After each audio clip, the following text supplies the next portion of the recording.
Welcome to Surfacing. In this episode, hosts Lisa Welchman and Andy Vitale speak to technologist Cleve Gibbon. Cleve lays down some fundamentals of web content management and offers some advice about how to think about audiences, content, and technology in design content models. Cleve also talks about his transition from living in the UK to living in the US and the importance of keeping your professional network alive to support lifelong learning.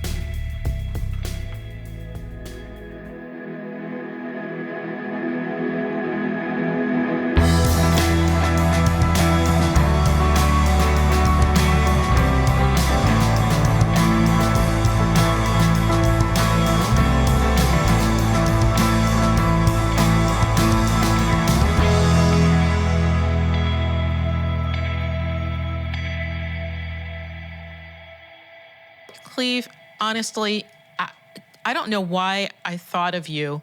This sounds so wrong. I don't know why I thought of you as somebody that we should bring on the podcast. That's not the right way to lead in, Lisa.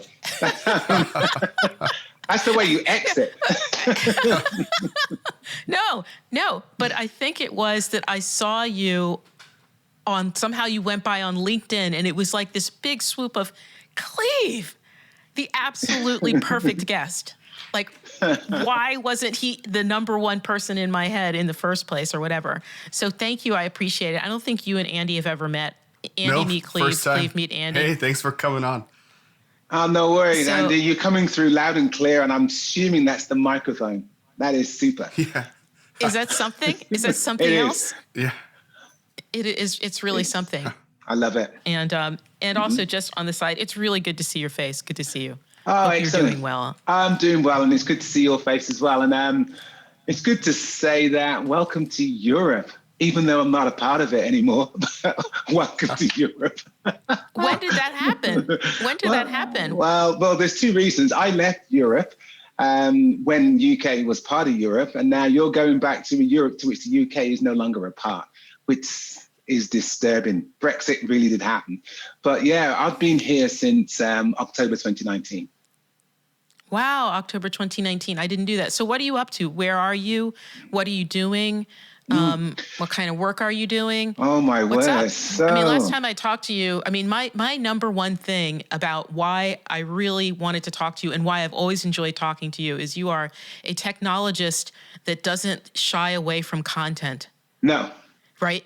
And that's very unusually. A lot of times people who are like building and designing a stack of some sort, they kind of have this arm's length away from what's actually going in it. And you're like fully embracing all of that stuff. Yeah. And so I thought it would be really great to talk to you. But anyhow, you were about to say what you're up to. I came over to the States because there was a job, and it was a pretty exciting job. And it was something that in my previous job at Cognifide, I ran this part of this agency, and I was the chief technology officer there, and I had a super time there. But we came to an end in terms of we went through an old earnout, and then we got acquired by a bigger company. And at the end of that, it was, what do I do next? And I could have done the same thing. But interestingly, that same company, which is called Wunderman Thompson, which is the parent company, said, you know what, why don't you just do the same thing, but in the United States, bigger and better, and just go for it. No massive remit apart from make technology work across a bigger area. And I thought, why not? And then the CEO of that region came over to London. I met him, and we just hit it off. And I thought, okay, I'd follow this guy. So I decided to come across and help put the technology, the T, back into that part of the agency. And now I can give you more details on that, but it's been an exciting ride, and we've got a lot more to go. But yeah, it's just been an exciting sort of journey, and I'm looking forward to doing more. I think that proves that the personal relationship is so important when you're looking for that next thing. It's about the connection you make to other humans, to the people that you'll be working with, more so than even the job itself. Yeah, and I would go even one step further. So I've noticed because of COVID, there's attrition and there's people moving. People don't leave organizations, people leave people. And people join people. And so there was a cause. I believed in it. I joined, and now we're looking for the next journey. Well, welcome to America. You picked a hell of a time to Oh, come. my word. It's been crazy. But outside of work, America has been quite the eye-opener, particularly around the DE&I piece, which is something that we can go into later on. It really touched me because in the UK, if you're a Black person and you make mistakes, your life is never on the line. If you make the wrong mistake here in the States, you can die. And for me, that was fundamentally a mind shift in the way I had to behave as an adult within a country that I thought was culturally the same, but is radically different. Yeah, I mean, there was the couple of years where I was working with a UK-based company, which is why I think I know you, actually. And I met you because I was over in London a lot. And that was one of the first things that I noticed as a Black person was that, yeah, there's some Black people things over there that aren't quite straight. But it wasn't like that. Yeah. Right? It was just a sort of different, completely different danger level. And so that's really fascinating. I have a, it's completely not about design, but I have a brother that I didn't know who I had until I was an adult because he was fathered by my father when he was in Vietnam as a Vietnam vet, and then adopted by an English family. So you've got a half Vietnamese, half Black kid raised in Plymouth. Yeah. So believe it or not, like he voted leave in Brexit because he's like a total Tory, right? But so, so we met online, he came over here, and I remember having to he stayed downtown Baltimore at a bed and breakfast because, he was meeting everybody. And I was like, you should have your own personal space. And I was like, what are you going to do tonight? And he's like, oh, I think I just walk around. And I had to give him a little talk. I was like, you're walking around Baltimore and he's pretty confident, guy. He's owning his space. He's a grown up. He's in his 40s, right? And I was like, just be careful. Go here, but don't go here. And he was looking at me like I was crazy. And I was like, no, I'm really telling you that this is the way it needs to be. And so it's been really fascinating having these conversations with him back and forth. But so it's a shame that was your experience, but I'm sure it was also kind of enriching as well. There's been so many lessons learned. And so I'm fortunate to have actually experienced that. But also off the back of that, as an agency, we took a stand and we looked at this and we've gone through a number of exercises. And for me as a technologist, I'm looking at things at making technology so that assets that we produce as a marketing company, which is communications, which is, of course, content. How do we make our content more diverse, equitable, and inclusive in nature? How do we make it more accessible? And as a technologist, how do we put that in the hands of brands so that it's, it is actually adopted? And for me, that aggressive adoption of these tools requires aggressive innovation.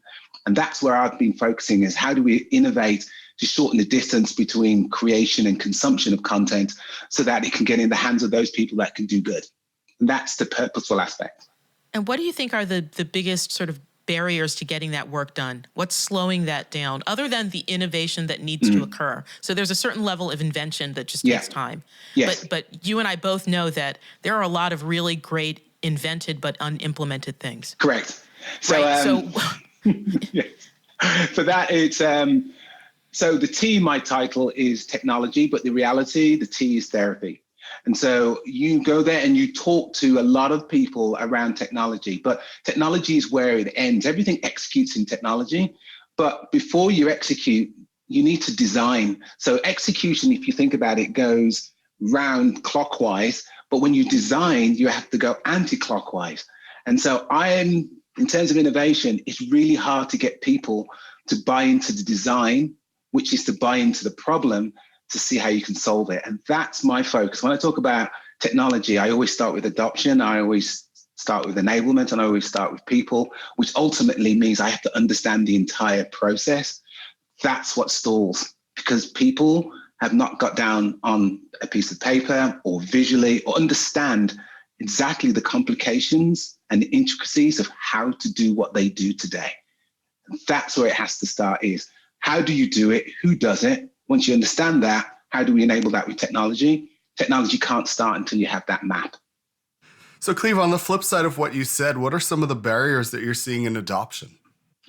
Barriers to adoption are, first of all, you have some vendors that are trying to sell software, and that's what they do.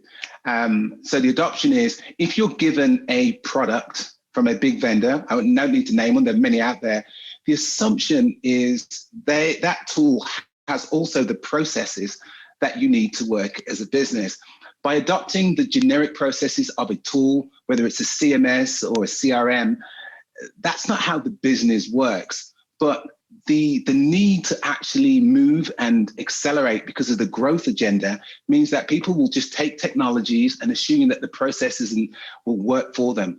So a large part of the barriers of adoption is unpacking or just pulling people back from the edge and saying the tool is not the solution, but if it's not the solution, what is? And that's where the conversation starts. And people don't like to be pulled back from the edge because they need to move and cross the chasm. They believe the tool will get there. Actually telling them that the tool either has to be simplified or it's the wrong tool is a barrier. And they say, if we don't adopt this, then why would we adopt what you're going to actually produce? And that's where we have to start in terms of a conversation. It's not a conversation that people are in a position to listen. And so you have to demonstrate value without the value being on the table in the first place. And that's kind of hard. What I hear the most about tools is just stand it up. Yeah. Right? Yeah. And so that was what popped into my head. Yeah. And it was like, stand it up how? I mean, the work that I do in governance sort of intersects with what you do, because I usually go in an organization and say, tell me what the scope of your digital footprint is and what are the set of people that touch it. Right? Yeah. And 9 times out of 10, they can't fully answer both of those questions. Yeah. Right. And yet they are standing up tools. For that portfolio exactly. And for that group of people to use. And they have no idea what this is. And I was like, well, how can you possibly engineer this thing and design it correctly if you don't even really understand who's going to use it? It's like, well, we got to get it standed up out of the box. Right? Yeah, that's the word. See, that is OTTB is the word. It's out of the box. We don't want any customizations. And you know what? I fully understand the reason why you do not want to customize something. You want it out of the box because you want the flexibility to change. But every business is unique. And once you look at your processes, you do have to have a certain level of customization. It's just, what are you prepared to invest in for the long term? And so it's a return of investment over a 2 to 3 year period, not a 1 year or 6 month stand up and go. I hear that a lot with probably through most of my career. It's been, let's figure out what the out of the box solution is and then do a gap analysis to what we need and see what that difference is. And then there's the debate over, is this customization or is this kind of just matching our process a little bit better or trying to have a solution that's tailored completely to us? Is this the right decision? And then we run into, a lot of times it's the technology lift. It's the thought is that extra effort actually worth doing it? And, talking about out of the box solutions and trying to sell people on adopting a process, not a tool. I'm curious how you've been successful in doing that, especially coming in as an agency partner, not even an in-house team. How do you move the needle in that situation? It's not always everybody's cup of tea. And that's me, the Brit in me, actually politely saying, not everyone's buying into that, not picking up what I'm putting down. And the reason for that is there is a big program of work, and that program of work requires a lot of processes to be written and to be orchestrated and to be working in unison. If you really want this to work, you want to pick off 1 or 2 really important processes and then build a technology, stand upon that success, and then pick another one and grow. But it's always, we need about 15 of these things orchestrated that work, and then all the technology that needs to fit into it. Those organizations that are really looking to stand up a team and a process that goes around that and with the necessary cast and the technology to train them, to adopt them, and then get another process. They act as a seed, split that team, and then go again. That is the approach that works, but that requires fundamentally taking the smartest people out of the business to work on something new and leaving the rest behind in BAU. And that is hard. No one wants to be left behind, but also in digital transformation, if you look at an organization, there's only 10 to 15% of the people doing roughly 80% of the digital transformation work because they're capable. Getting those people to be in one or other camp is hard. So there's not that many people that can do what's required. And that's the hard part. The only thing worse in that situation is being on the keep the lights on team. Yeah. The thing that's about to be sunsetted, but somebody's got to keep it going until that point. Yes, I know. And also on top of that, you see the cliff, but also unfortunately, we're going through a mashup. And so there's traditional, and then there's innovation, and there's reinvention, and there's invention. And you've got all of these things happening. You need all of them. No one wants to be left behind. But the reality is some people are. And those people that are willing to adopt new processes, wrap AI, for example, around them so they're augmented, so they can make smarter and faster decisions, that's really the people we want to go after. And people used to say, AI is going to be replacing our jobs. It's not that. It's those people that are augmented are going to compete with those that are not. That's the competition. So the only way for you to stay competitive and to stay ahead of it is to constantly be learning. To be, as Satya Nadella said, don't be a know-it-all company, be a learn-it-all, because that's what you have to be. Yeah, that all this is really resonating with me, and I just want to change the topic a tiny bit. It's not all the way, but just a tiny bit. So we had a conversation with, Peter Morville, and it was a long conversation, and I'm sure you've met Peter and talked to him many times. And, one of the founding fathers of information architecture, or whatever we want to call it. And I think he enjoys that title, and also at the same time doesn't take it too seriously. And one of the things that came up was this sort of push with content, right? And the sort of rise of content as a thing to be taken seriously. So I started in the web early enough where, we just wrote some stuff and put it online, and some people still just do that, right? But now we have content strategy, and there was always the piece that came out of document management, which is this highly structured component-based content, the sort of work that Anne Rockley does, these very sophisticated content models that are driven by, thesauri and controlled vocabularies and these faceted taxonomies. And so I would love to just hear you talk about what you see in that range, because I see a very broad spectrum.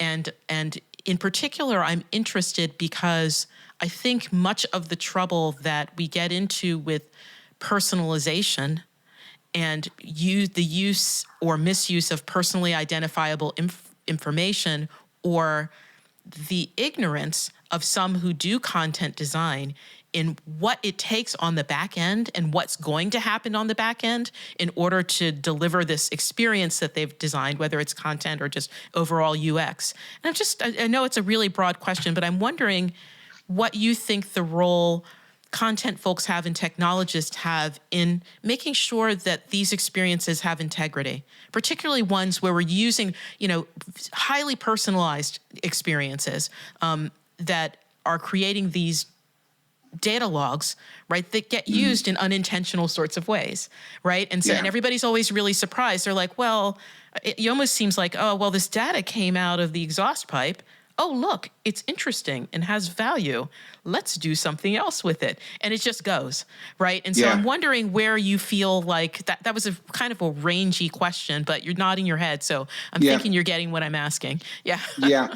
I'm picking up what you're putting down. You've said that a couple times. Oh yeah. You've been in the US. That's like so American. Oh yeah. It's so American. But Cleve is like the 60s American.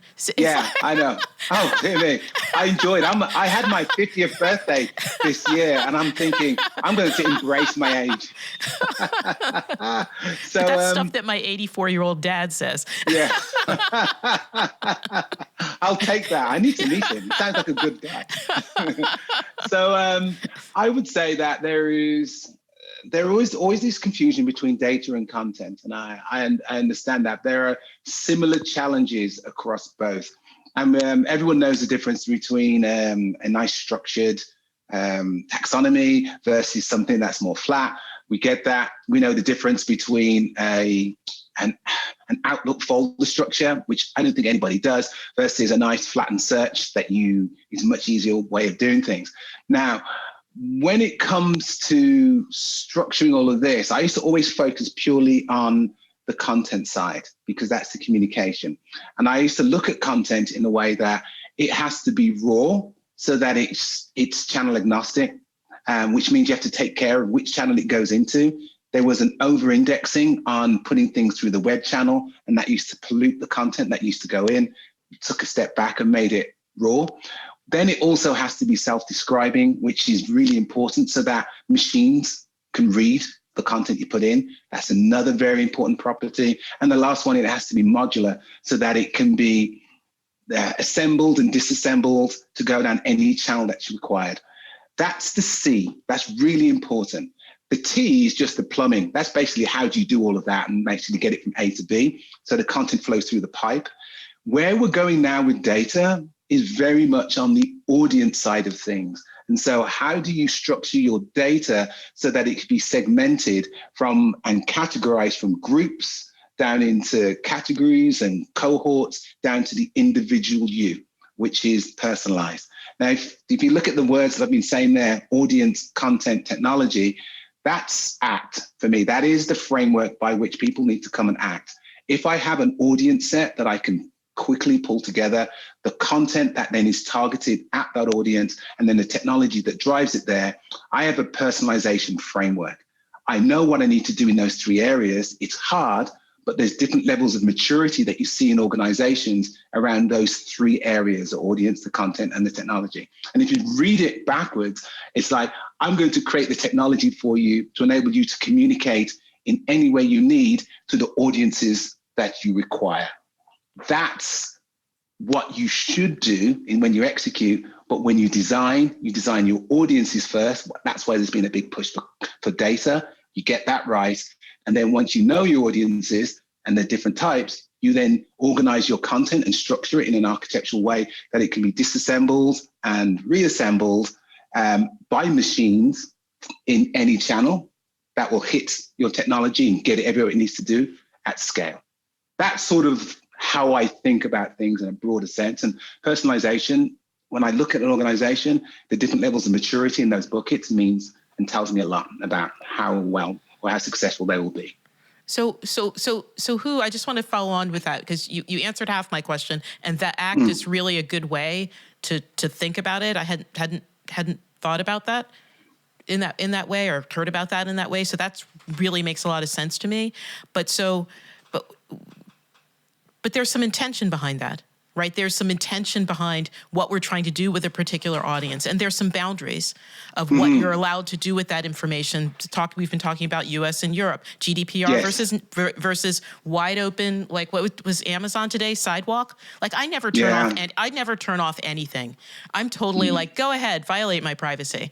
But I actually went into my app and was like, I don't think so, right? That one, that one you're not going to do. So I was like, so we're in America, the Wild West of openness, like really blow it up and break it and see what happens versus not the most conservative, but slightly conservative Europe with GDPR. And so I guess my question is, whose job is it to watch that stuff, right? Is it the person designing the tech? Who is it? Is it compliance and security? Is it the IT team's, security chick in the corner going like, no, thou shalt not do that? It's like, who is that part of the design team, or are the stack design and content strategist all able to be free, and somebody else is supposed to be watching their back, making sure that the things that they're doing are ethically aligned and appropriate? It's everybody's responsibility, but there are those people that are more on the line than not. And it's the audience side, the data side.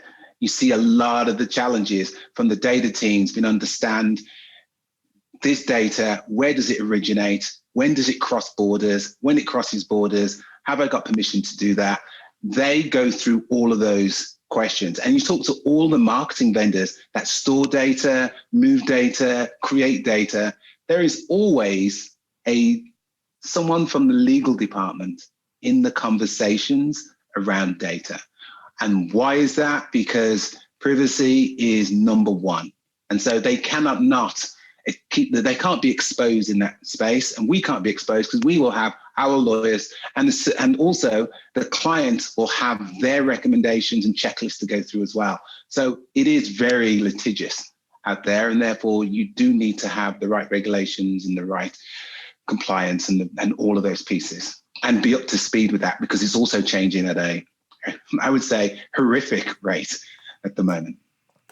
I hear you saying that, but I've heard so many times the quest for personalization, or in these meetings that I've sat in over the years, hyper personalization, which, how do you even drill it down even more? And I think this drive to have really hyper personalization or any personalization has led to a lot of like rushed tactics and a lot of the mistakes that we're seeing. And you're describing probably the best case scenario where legal teams are involved, and there are instances or companies or products that are being stood up that the goal is to be the most personalized anything that you can think of. But I don't know that they're thinking about it in a way that privacy is first. So for those companies that are just kind of like the quest to get it done, and then, whatever happens to that data, I didn't realize that was also there. Like, why are they collecting so much information? And do they need to? So I think people collect what they can. And whether it's rightly or wrongly, I'm not condoning the practice, but they can collect what they can. But if you look at data is, if you break down the words, is from datum, which is from the Latin dare, and that is to give. It means to give. And so if you look at what brands and these vendors are out there doing with data, I actually think that they're taking. And so when you look at that, what should they do? And I think the only way I see it is that if I have data with a brand, it's got to be transparent. And at any point in time, I should be able to see what you hold on me. And then if I don't like what you hold on me, I can actually put a stop to it and remove it. That's what brands should be doing. They should be facilitating that. And I think there are things to do that, but it's not as easy to do, to actually find out your digital footprint. Wouldn't it be great if you could go, and it's not just a browser because your information sits outside of a browser. Wouldn't it be nice to have some way, because everyone got access to an app, to be able to press a button that says, hi, my name is Cleve Gibbon, tell me where I am, tell me what information you have. And it comes back to you with a complete report with every piece of data or every piece of data that should show my digital footprint. I don't know anywhere or anything that is anywhere close to that. But if you asked an individual, can you show me my data footprint, my digital footprint? I don't know anyone who'd say no to that. Right. It's like a personal version of a credit report. Mm-hmm. Yeah. Well, I'd love that. I was about to say, there's an opportunity if anyone's looking for things to do. Yeah. So Andy kind of alluded to it a little bit, but I just wanted to go straight down. We've been talking a lot about agility. We did a whole deep dive on, is Agile worth it, right? And from a development perspective, and we ended up in some really interesting places. And of course, the answer is complex, right? It's not a yes or no answer, and so we're not that naive in that way. But I guess my question around this is, do you believe that we actually need to operate as fast as we do? I mean, my perspective is that businesses oftentimes invent urgency, right? And it's almost like it's some kind of, in the culture, some kind of disease. I think those who've worked in the digital spaces for the last 25 some odd years of the commercial web have developed a culture of urgency. right? Yeah. Better hurry up, being disrupted. Things are going to fall down, blah, blah, blah. So it's not, which might have been true at some point, right? Early on when things really were like, what is going on? Like if you were a newspaper early on, you were like, what is happening? Right? Like this is just, this whole thing is falling apart. And there's a lot of innovation happening. So I'm not begrudging that, but I think things are actually being impacted more slowly than people know, and that we actually can take time to be considered in the work that we do. And so as someone who's actually interacting with folks who are standing up technology platforms, enterprise technology platforms, right, that have some complexity to it, probably in an environment, in an agile development environment from time to time. What's your take on all this agility and what's necessary and maybe what's not? That is a very complicated landscape, but I will do my best to sort of break it down. The first thing is, if you take a look at the business and you see, you said the urgency, and that's quite right. There's a lot of urgency. What I don't see is that compared against or measured against importance. So there's an axis. There is urgent versus important. I think most people will put everything in the urgent bucket and not actually sort of categorize it as important. The important things are your long-term bets that will win. The urgent things are things that you need to react to immediately. They're not necessarily going to be the thing that are going to drive your business beyond the 1 year horizon. So being able to categorize urgent versus important, very important. The second thing is that business and technology and agility is different. Engineering agility, we've got licked. It's done. We understand it. We get it. Business agility is something completely different. So if I was to tell you that, you know, when you used to have the big, massive marketing requirements documents that you used to have, and then you had and then underneath that, you had an engineering team with the agility. Yeah. You saw things that were just like out of kilter. It's just, so agility within the business realm versus the engineering realm, totally different. What we're trying to do with the urgency is to create the successes we've had with engineering agility, replicate that within the business. And it's not as easy as like turning on a light bulb. The third thing is agility itself. It has two parts to it. And this is the really important thing that I've found, is that agility is the right combination of stability and speed.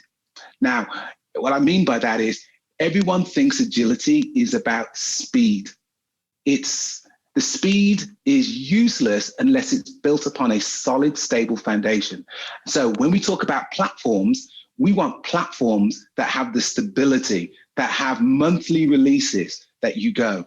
You probably want the UX changes to happen every couple of weeks to be done by agencies. But then you want the speed within the content to be intraday. And if you don't have those ideas of tiers of change, as I put it in my head, where you have the real fast intraday content communications versus the stuff that you need to do at a UX level that needs to maybe be every couple of days of the componentry, but the platform stuff is solid and stable, getting those two cogs working in unison, that to me is true agility, when you have that right sort of management of stability and speed. Agility requires an understanding of both of those. They used to call it in, in Gartner, they called it, there was pace layers. They call it pace layering. Agility for me is stability and speed. Well, you know, that's really brilliant. And I like how you've described all of those three components. And this last one is really making me think about, well, what's broken down? Particularly, let's just pick CMS, because that's something that a lot of people are familiar with, right? So platform that is going to do some kind of web content management inside their organization. You know, marketing took that responsibility away from the IT department because they didn't like the choices that IT made, and plus the cloud, right? Allowed marketing to functionally take on the development, be the key business stakeholder for the development of a technology platform that needs to be stable, yet they really don't have the competency to do it. Now, they might be, shooting me listening to this, and I'm just wondering, is that off? Because a lot of that engineering thing is a thing, right? And when you push stuff up into the cloud, and I'm all about the cloud, this isn't a criticism of that, but when you make it so that you don't actually have to interact with too many people in your business that have that engineering background and have that priority and understand the importance of stability, and you hand that off to a group of people who are in those tiers that have to whip it out, right? And they tie the platform into their speed. Do you know what I'm saying? Yeah. Like they're like, and it's just like, and it's just all, and I'm going like, yes, the content moves fast, but the thing it's moving through does not have to, right? Like, but they don't see that, right? And so I'm wondering if you have any sort of insights on that, or if you see something similar in that way. Yeah, I've seen something similar, and if you see them as cogs, there's multiple cogs for the speed pieces. And if you were to really double down, what I'm saying here is that who do you think is responsible for speed? That tends to be the business. And who do you think is also responsible for the urgent, and which cogs? So if you look at it, you look at this, mapping it out quite seriously. You have the urgent, speedy people at the top, and then you have the slow and steady people at the bottom. And more power and more budget and more authority is given to speed because they deliver immediate, fast results, whereas actually the important part, the stability part, comes from the platforms and the learnings that provide the foundational capabilities to those that require the speed to advance the business for growth. That understanding, and that's the conversations, the hard conversations you have with brands to make sure that you get that solid bit. As an enterprise developer, it's very hard because you have to do an upfront investment to get the important pieces, to get the stability, but you don't see the returns until the speedy, urgent parts are delivering those back. But you are not a part, or seen to be a part, of the bit that's of value. That's a conversation that's sort of hard. Yeah. So for the people that are on these teams that are hearing, like, we need to move faster, we need to release more, we need to take on more work, like speed is the name of the game. Like what advice would you give them to really make the case for that stability piece? Well, the case that I would make is stability and speed. The cogs need to come together, the people need to come together, and the urgent and the important need to come together. And that's what happens. And when we say these, you can't just say, I want a cross-disciplinary team, because you just get a bunch of people together and say, okay, we're now a cross-disciplinary team. Doing what, and what are you accountable for and responsible for? And do you understand the trade-off between something that's speed versus stable versus urgent versus important? And that is when, and it's not always a business person that's speed and an IT person that is stable. You can flip between them, but it's understanding consciously why you're doing that and where you sit at any point in time. That is when you sort of get the true gel within the teams. Yeah, and how much stability do you need to stabilize that speed? I mean, not stabilize, like that sounded redundant, but like how much stability do you need to counterbalance that speed, to allow that to happen? And I think people just don't get that. So I hope everybody listening hear that part. Yeah. Right. I mean, that's just it's so important. It's so important, right? Because I think that's how we get all this sort of garbage online. And these these online accidental things are that people aren't understanding that there's just some fundamentals that you shouldn't skip on. Yeah, and it's not. I know I'm painting this picture, and it's not easy because because the business has to grow. Because standing still today, you actually are falling behind. It's like inflation. If you don't do something to sort of aggressively go at it, the cost, your purchasing power goes down. And so you have to make sure that you're investing in the stable parts, and then you're doing that constantly because you are fighting a market that's pulling you in different directions. You will be pulled out, and you will make conscious decisions. You have to make conscious decisions that, okay, today we need to hit this market, we need to go at this speed, but I do know that we're forsaking this and we're building technical debt. But we're going to do that consciously. But what happens, of course, is that once you meet that deadline, and it happened with the CIOs across all our organizations, like, oh, COVID's here, we now need to do remote working. CIO department said, yes, that will take us 2 years. But actually, it took us less than 3 months. So if you can do that when you have a pandemic, just because the pandemic's gone, why can't you move at the same pace? And there were various reasons, the whys and the why for not, but it's the realization that you can move. You don't have to convince people now that technology is important. That's a given. The challenge now is, how do you adopt it at the rate that's required to support future growth? That's the challenge I have now. I don't walk into a room and say, okay, I don't think we need this technology, Cleve. It's not that. It's like, how fast can we get that within our organization so it's useful and usable by everyone? You know, that reminds me, I watched a short video where you said, you know, embrace change versus resisting the future. And I wanted to ask a little bit more detail around that. Like, can you describe that thought? Yeah. So embracing change for me is very much around, and I'm telling you, I'm like this as well. So my daughters will be on an iPhone or a phone, whichever, and the rate at which they move on that phone and they communicate, stunning. I struggle to keep up. But I have made it my lifelong purpose, because as soon as I start falling behind, that's not good. So I forcefully move and embrace the change that I have to communicate in that way. Because if I used to call my daughter and leave a voicemail. Yeah, that doesn't work. Yeah, exactly. That does not work. They said, no one leaves voicemails.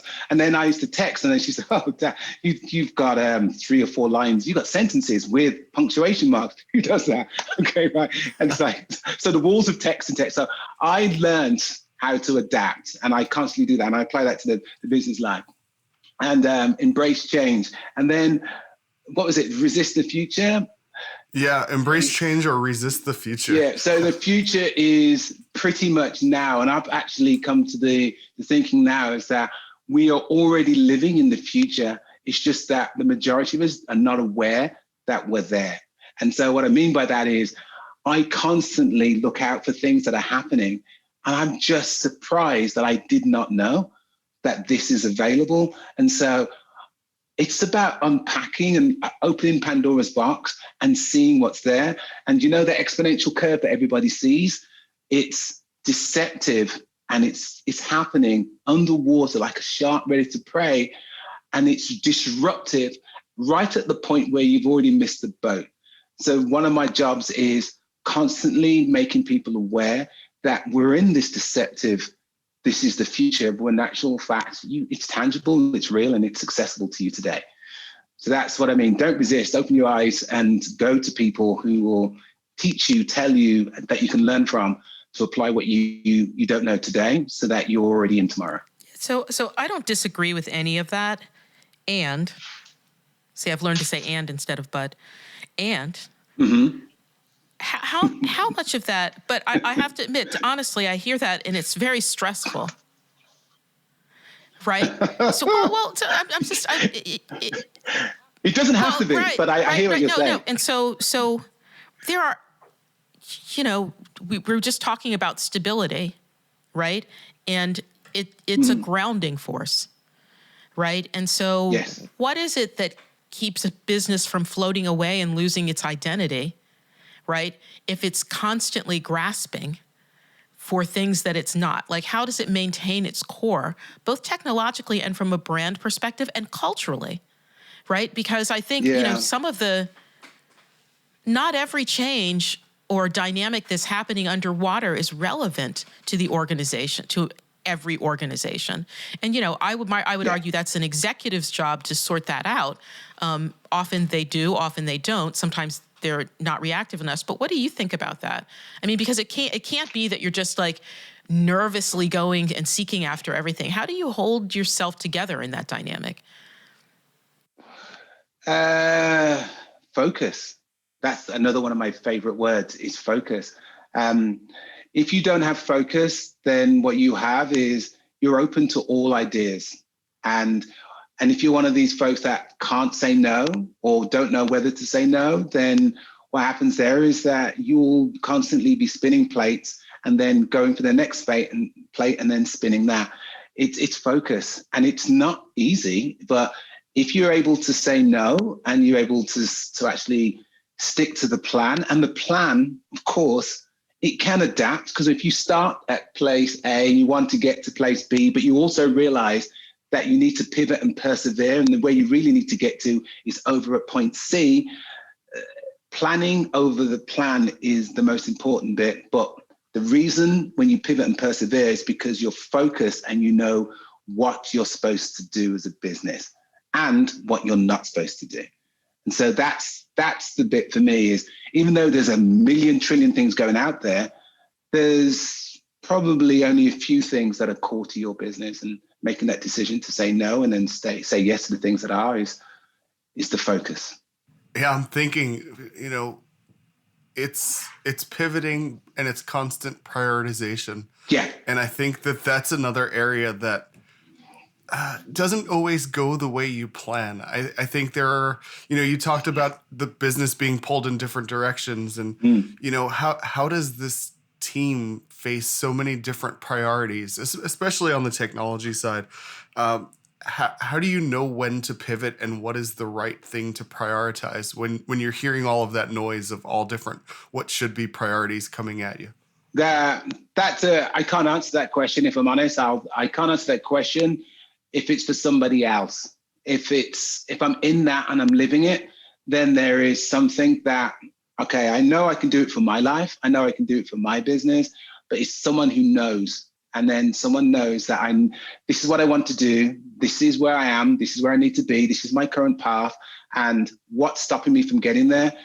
Those are the pivot and persevere moments that only you as a business can make. You can support people in that decision and give them options, make recommendations, but ultimately the decision makers, and this is why it's constantly decision makers, need to do that. And my mom taught me something very, very early on. And I said, I used to get home and say, I'm so busy. And she used to turn around to me. Well, she said it once. My mom, you only have to say it once. She said, busy people are those that are failing to prioritize. There's no concept of busy. It's on you to prioritize. And I could apply that to business. Yeah, that sounds about right. Your mom sounds great. Yeah, she's good. She's still teaching me a lot. I'm 50. That's the job. That's the job. So you mentioned earlier in the conversation, you just got into the U.S. You're having this experience of being a Black man in America and how eye-opening that is for you. What's your next exciting journey going to be, do you think? Interesting. Not sure. So I've had 3 careers in my life. My first career, I was a university lecturer. I used to love teaching, still do. And then I became a sort of technical architect. So I worked in banking, building trading systems. That was a whole career in itself, learning how to do that and build platforms. And then my third career is setting up this company, working with two founders, and we built this thing from scratch. And it was more of a CTO role. So I've been a CTO since 2006. And I've got another career in me. Yeah. I don't know what it is, another career. But I'm very interested in technology. I love where I am at the moment. I want to progress it forward. But I am fascinated by just the level of innovation that I see across the planet.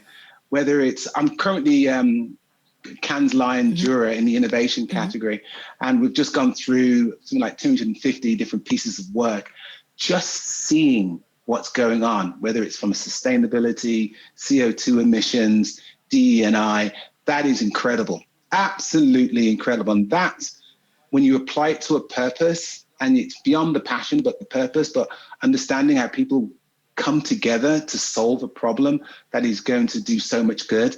I feel as though that is something that I would put my name to, and I'm very excited about doing more in that space. And thankfully, I'm at an agency that allows me to do just that.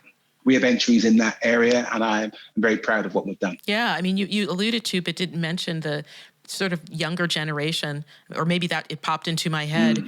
What do you think about people coming up in your technology space?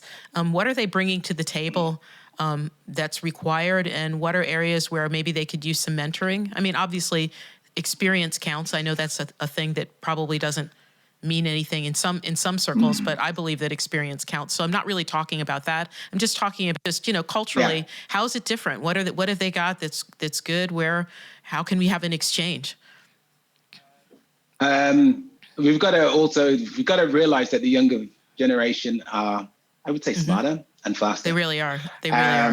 Than we are, than us. They're smarter and faster. And also, and I can say it because I'm in a generational company, we're probably the last generation that has had a foot in both analog and digital.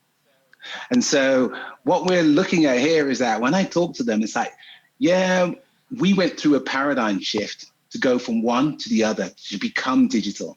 They have not experienced life before that. And so what we can bring to them is that understanding of crafting something, because beyond digital, there will be another paradigm shift. There will be something that they will go through. And so what we can prepare them for is, don't assume today digital is going to be the only way in which we do things. There's going to be something else. So look for that and be a part of that and move. And when the movement happens, don't be one that stays on one side of the fence. Always learn it all and move and help those come across to the other side. So whenever I talk to younger folks, it's preparing them for change. It's change, and don't stand still. Standing still, like anything, keep exercising, keep stretching as you get older. You need the flexibility of movement as well as the strength. So that's really important. and being receptive, receptive and open to things. I mean, I have a common sort of digital governance maturity curve, where you're going through organic growth, dipping into chaos, pulling out into basic management, and then getting to a responsive state where your digital capacity is embedded. Right. So as the company turns, so does all of that stuff. And that doesn't happen a lot. Most people aren't there. They're still trying to pull that together. I think we're a good 30, 40 years before we get that integrated. But the thing that happens when you get at that big point is that stuff becomes sort of commoditized, right? That's when you get I want to pick a phone system, and the only thing I really have to wonder about is what color, because they all work the same, right? So we're nowhere near that in our digital spaces, but at some point it will be just that boring, right? And it's at that moment that things are ripe for disruption again. And so I think, some of these people who are in younger spaces now are going to be the people to grow it to stability, right? To grow it to a commodity level where this is so normalized, right? It's still, even though they know it intuitively because they've grown up in it, it's still not normalized, right? It's still got all this wacky innovation wildness to it, but it will get this normalization to it. And it'll still be really interesting because I think they'll live long enough to see, as you said, it turn again, right? And they'll get bounced out, and they'll be having this conversation, about they'll be talking to people. So what about these young people coming up? They're trying to undo our whatever. So it's fascinating. It's fascinating, but a privilege. It's a privilege to work in this space, right? It is a total privilege. And I heard, this is totally off at a tangent, but a friend of mine went to Tel Aviv and saw some technology innovation, and there's some great technology innovation. This blew my mind. They had a piece of AI out there that could look at a person's face, take a look at the arteries underneath them, and then do the necessary analysis and determine a stress level. So you can just look at that. So you're on your phone and you're talking to someone. This program could tell you how stressed you are. Now imagine the applications of that. You could use that within your employees. You could do whichever. And if you're talking to someone stressed, even if it's like in the health sector and someone's in a state of stress, you could use that. And not only that, you could actually put it as a screen and beam it at a TV, and it could look at the TV and tell you how stressed they are from a still image or a TV image. And they did this, and they were looking at, I remember Zuckerberg with, was it Cambridge Analytica doing at Congress. The app was sitting next to the TV, and it was just telling them the stress levels and showing how Zuckerberg was going up and down as it was playing on the TV. Now imagine that's just one small innovation. It blew my mind, but that's the kind of thing I tend to see every 2 to 3 days. And when you see that, the question of focus is so important, because someone says, I could take that, I could use that within my organization, but to what end? Right. And is it To what safe? end? And is it So, ethical? yeah, And is it safe? And Is does it it work? ethical? And does it And work all on of the everybody? questions come. Right? Like, or is it going to be like those airport things that don't see brown skin? Right. So exactly. So we have all of those questions, and any piece of technology that comes in as part of an innovation, there's actually a longer process. It's not like the FDA, but it's getting like that, where you have to go through a really ethical due diligence around, is this right? yeah, I mean, that's why that's why Andy and I started this podcast, which is, we wanted to write a book on digital safety. And part of my side of the research of that was really looking at consumer product safety and the history of consumer product safety and all the policy and process that goes around that.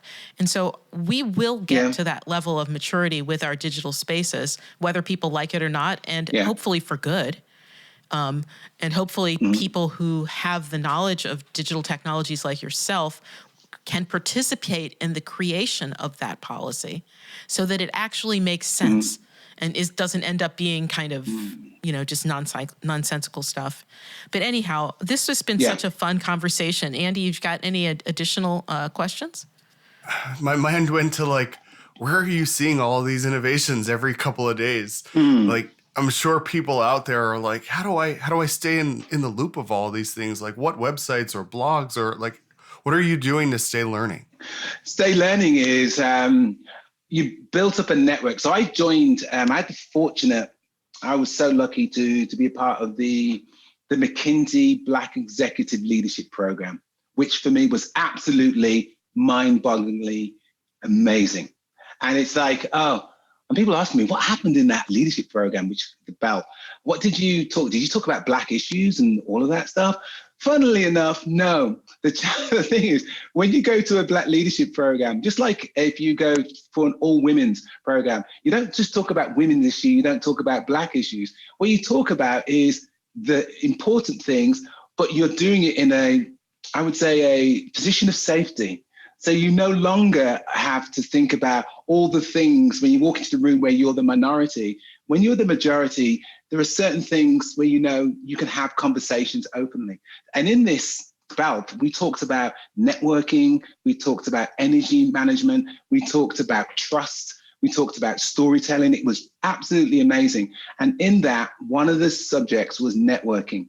Networking for me was, I had a challenge that I'd actually run ahead of my network. So I was running solo. I wasn't actually letting my network catch up with me and actually engaging with them. So when I stopped running and started engaging, I found out this person was doing that person was doing that person was doing that. And what tools do they use and which forums do they actually go to? And I found that my network was where I got my information. And what happened was when I started engaging more with them, the information was bi-directional. And there's different types. There's sages, people that know all. There are those people that really want to give more. So there's different types of people in those relationships. And it's investing time in that. There is no one website because websites come and go. It's the network. The network feeds me and I push out and reciprocate where I can. So how can people get in touch with you and see what you're pushing out? Yeah. I've got a website, so which is just clevegibbon.com, and every so often I go there and I push something out. I put that on there, the belt and a few other things. I'm on LinkedIn. I'm pretty happy. Just linking to me, I'm good. But I basically, if you know me or you want to know me, I'm online. I've got one of those weird names I can't hide, so you can always find me. And I'll respond. That's fantastic. Yeah. Google loves me because I'm unique. I have a common sounding name, but there's not. I've never run into another me either. I've never run into another Lisa Welchman. So I don't know about you, Andy Vitale. Yeah. No, I feel like there's one or two. There's always this weird YouTube video with these kids, and I don't even remember what it is, but I Googled myself one time, and it's like, Andy Vitale saves the world or something weird like that. And it's that's just good, this though, video of these kids. That's better. It could be a lot worse. It could be worse, internet, right? So you never know. Anyhow, Cleve, thanks a lot. We really appreciate the time. Thanks for talking with us. Oh, thank you for having me. It's been a pleasure. Thank you both. Thanks for listening. If you enjoy surfacing, please rate, review, and follow us wherever you listen to your podcasts. Also, consider supporting the podcast on Patreon at patreon.com/surfacingpodcast. If you have suggestions for guests or a topic you'd like to hear about on Surfacing, please reach out via the contact form found at surfacingpodcast.com.